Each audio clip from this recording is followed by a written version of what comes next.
আসসালামু আলাইকুম। ওয়ালাইকুম আসসালাম। আচ্ছা ভাই, এটার লগে এটা কানেকশন করার কারণ কি? নিউট্রাল ফেল হয়ে যায় তার জন্য।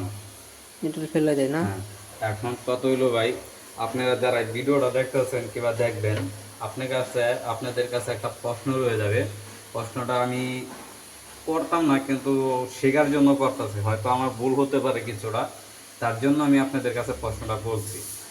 আপনারা এনো 3টা মিটার দেখতে পাচ্ছেন, 3টা ফেজে 3টা মিটার।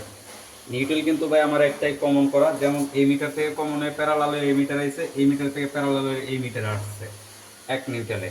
তাইলে আমার যদি আমি জেনারেটর ছাড়ি, কারেন্ট চলে গেলে আমার মিটার লাইনগুলো সমস্যা দিচ্ছে যে আমি জেনারেটর ছাড়লে কারেন্ট চলে গেলে আমার উপরে নিচে নিউট্রালে ইনে আউড়ে দুইটাতেই ফেজ দেখায়, অর্থাৎ এটাতেও দেখায় তিন এক, তিন এক। এই দেখেন এটা নিউট্রাল হচ্ছে কমন করেছি এক। দোতলা তিনতলা, হ্যাঁ? হ্যাঁ, এটা হলো নিউট্রাল কিন্তু কমন করে দিছি, এর জন্য করছিলাম যে নিউট্রাল হয়তো সার্কিট ব্রেকারে ফেল করে, তার জন্য আমি নিউট্রালটা কমন করে দিই।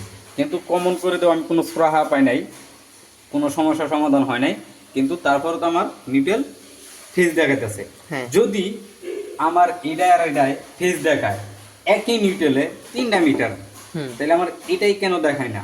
এটাই হলো আপনাদের কাছে প্রশ্ন, যে আমার দুইটাই ফেজ দেখায় জেনারেটর ছাড়লে, কিন্তু মাঝখানের যেটা 2 নাম্বার মিটার, সেটাই কিন্তু আমার ফেজ নিউট্রালে দেখাচ্ছে না। এটা কিসের জন্য হতে পারে, কোন কারণে, এটা আপনারা আমারে উত্তরটা দিবেন। আমার শেখার জন্য আগ্রহ আছে, আর আপনাদের কাছ থেকে আমি শিখবো, কিংবা আমার কাজে ভুল হলে আপনারা ভুলটা ধরাই দেবেন, এটাই আমার শিক্ষা। আপনারা ভালো থাকবেন, সুস্থ থাকবেন। খোদা হাফেজ।